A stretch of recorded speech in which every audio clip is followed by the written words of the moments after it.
Here's a picture of Grandpa and Grandma, the white folks, as he called them, and typical white people who raised him. Later, he speaks of Catholic school and Muslim school.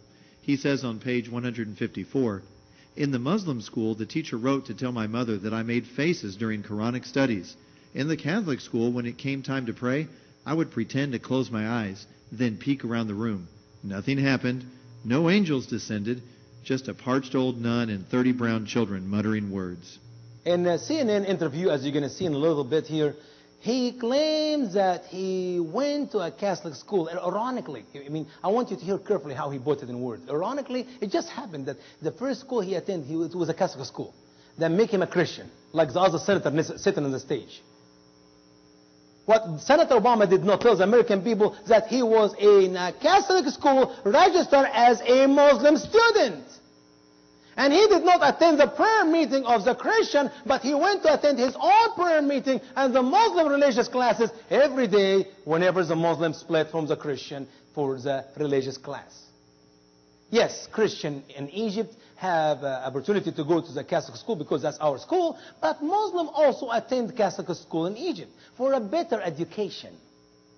Literally all students who go to Catholic school aim to be a doctors, engineers, lawyers, so smart people. I could not go to a Catholic school because I could not afford it. And there are so many Muslim students in the Catholic school in Egypt than Christian. And I dare a Catholic school in Egypt or in Indonesia to teach their Muslim student about Jesus. They will never do that, because if they do, they most likely will lose their building. The Muslim will burn the Catholic school. When we have the the religious hour in our school, the Muslim leaves a room, if there are a small number, right now they have a large number, so the Christian leaves a room in the Catholic school and attend the religious class. And Muslim learn about Muhammad and Allah and the Quran. He was registered in both schools as a Muslim student. Perhaps the most profound statement Barack Obama makes on the topic of his personal faith is found on page 86. He said, "Only Malcolm X's autobiography seemed to offer something different. His repeated acts of self-creation spoke to me. The blunt poetry of his words, his unadorned insistence on respect, promised a new and uncompromising order." Malcolm X. What do we know about Malcolm X? He had a big role in Obama's life. And American people don't know anything about Malcolm. Maybe you forgot who is Malcolm X. And two, if Malcolm's discovery toward the end of his life that some whites might live beside him as brothers in Islam seemed to offer some hope of the eventual reconciliation, that hope appeared in a distant future, in a far-off land. In the meantime, I looked to see where the people would come from who were willing to work toward this future and populate this new world.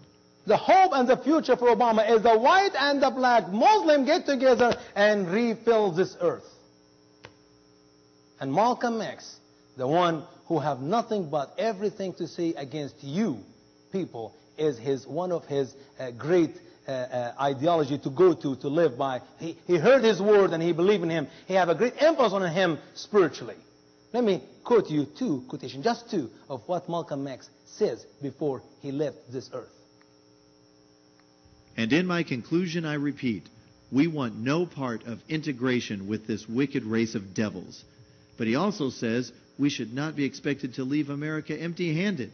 After 400 years of slave labor, we have some back pay coming, a bill that is owed to us and must be collected. If the government of America truly repents of its sins against our people and atones by giving us our true share of the land and the wealth, then America can save herself. But if America waits for God to step in and force her to make a just settlement, God will take this entire continent away from the white man. And the Bible says that God can then give the kingdom to whomsoever he pleases. I thank you. Malcolm X. Maybe because Malcolm X used the Bible, Obama liked him. Not even know what he says in whatever he says. That's one quotation. Next one for Malcolm X, he says, "White America is doomed. Death and devastating destruction hang at this very moment in the skies over America. But why must her divine execution take place? Is it too late for her to avoid this catastrophe?" Malcolm X. What a great words. Maybe American people need to know who is Malcolm X and what he thought and what he said, so they maybe understood Obama, so they can vote right next November. On page 279, Barack strangely refers to himself being thought to be a Muslim. He explains how he called on local churches. Whenever I reached them by phone, they would often be suspicious or evasive, uncertain as to why this Muslim, or worse yet, this Irishman, Obama, wanted a few minutes of their time. You know, I can relate to Obama and his problem here, because when I started on ministry a few years ago, I called churches, and not even any church is interested to talk to me. Who is Usama Daktok from Egypt? So I got smart, and I added a statement. My name is Usama Daktok. I am from First Baptist Church of Venice, Florida. And boy, oh boy, some pastors start meeting with me. It worked. Obama is working hard to do all the work he's trying to do in the community, and he needs the help of the church. So what he do? He calls the churches. Obviously, and I guarantee you, he never mentioned Hussein or Baraka. He said, my name is Obama. And Obama could be an Irish name, but he here, you know, inside his mind, he knows that he's a Muslim. And he writes by his own hand, in his own book, that the people in the church say, what this Muslim man or Irish man want from us? You got the point? Senator, you are a Christian, but as a child, you had more exposure to Islam than probably most Americans ever will. How did that shape you? Well, I lived in Indonesia for 4.5 years when I was a child. And actually, ironically, the first school I went to in Indonesia was a Catholic school. Myself and Senator Bob Casey, who's sitting here, we had pretty similar experiences probably, in part of at least our elementary school.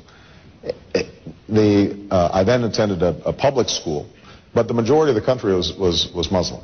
And the brand of Islam that was being practiced in Indonesia at the time was a very tolerant Islam. The country itself was explicitly secular in its constitution. And so you didn't have the oppressive state that was trying to impose people's religious beliefs. And Christians and people of other faiths lived very comfortably there. And women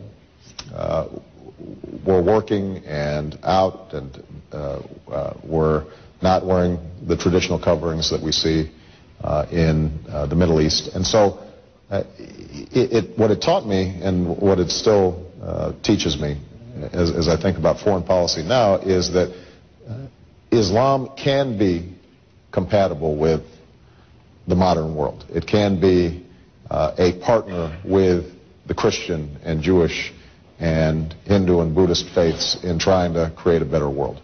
And so I am always careful and suspicious of attempts to paint Islam with a broad brush, because the overwhelming majority of the people of the Islamic faith are people of goodwill who are trying to raise their families and live up to their values and ideals, and to try to raise their kids as best they can. And that's something that I think we always have to remember, as opposed to assuming a clash of civilizations that sometimes our overheated rhetoric politically has talked about. Let's go to Reverend. Really? How did in the world CNN lady here knows that he's a Christian? I believe he gave her the question, and she asked him exactly as he asked her to ask him. Senator, you're a Christian, but you know you grew up in a Muslim country. No. And then he made up this Catholic school. He obviously did not tell the audience here that I was registered as a Muslim student. I learned about Islam during these years. Senator, you're a Christian. And then he said, on these days, which is 40 years ago, Christian and Jew and Muslim were living in peace in Indonesia. Do me a favor. Do yourself a favor. Do your grandchildren a favor. Go check Islam in Indonesia from the 50s till today. Christians have been killed. There's the last 50-some years in Indonesia like chicken. I've been there twice. And I know what is Christian Indonesia are going through. They were tolerant. They were nice people. Muslim and Christian Jew living together. And they're very wonderful. They're like honey and milk. Women were not covered then. Till today, still women in Indonesia are not covered, but men in Indonesia are killing Christians even today like chicken. And Americans do nothing about it. Your own Christian brothers are killed right now, today, in Indonesia, and nobody is going to say anything about it. And this started from the 50s, before Obama was born. And he said, no, when he was there, they were very nice. They were loving each other, they were holding hands all the time, and they were always singing Kumbaya. Not like now. Then it was different.